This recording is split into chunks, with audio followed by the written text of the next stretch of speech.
Les Nations Unies et moi-même attachent une grande importance à cette conférence qui doit permettre à la région Provence-Alpes-Côte d'Azur de devenir le leader du développement durable et de la coopération en Méditerranée.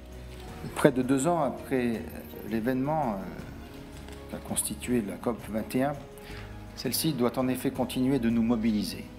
Ces résultats positifs nous obligent. Ils nous obligent à un devoir de loyauté en mettant en œuvre les engagements que nous avons pris.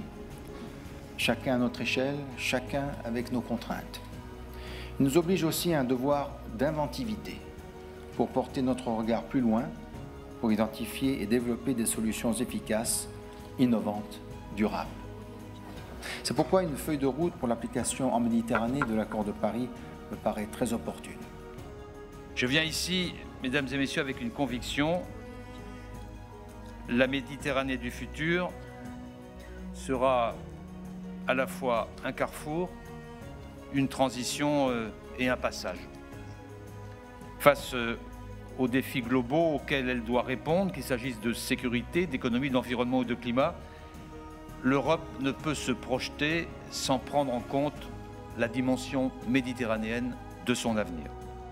Si tout ce que nous fabriquons demain avait un petit label bleu en disant Sea Friendly, nous aurions résolu notre problème de CO2, notre problème de perturbateurs endocriniens, notre problème de plastique, notre problème de dégradation des habitats, notre problème de surpêche. Bref, nous vivrions en équilibre écosystémique avec la planète qui est notre maison. Tous les produits de la nature sont biodégradables. La nature ne fait pas de déchets. La nature produit tout localement. La nature fait des produits qui servent à plusieurs choses et lorsqu'ils ont servi d'être utiles, deviennent des engrais. Le jour où nous serons capables, où nous en serons là, on aura fait un grand pas. En attendant, et vu le temps qui nous est imparti, parce que ce n'est pas fichu, mais il faut arrêter de perdre du temps en route, c'est urgent, il faut apprendre de la nature.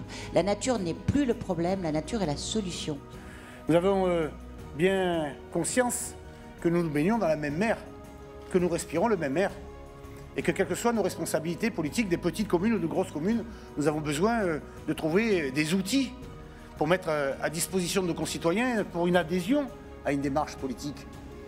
Avec nos élus, nous allons voter un plan climat, 20% du budget va être consacré au respect du plan climat. 30% d'ici la fin de la mandature. Et je souhaite faire de la région Provence-Alpes-Côte d'Azur un des moteurs de la politique euro-méditerranéenne et faire de la politique dans ma région un des moteurs et un des vitrines des accords de Paris.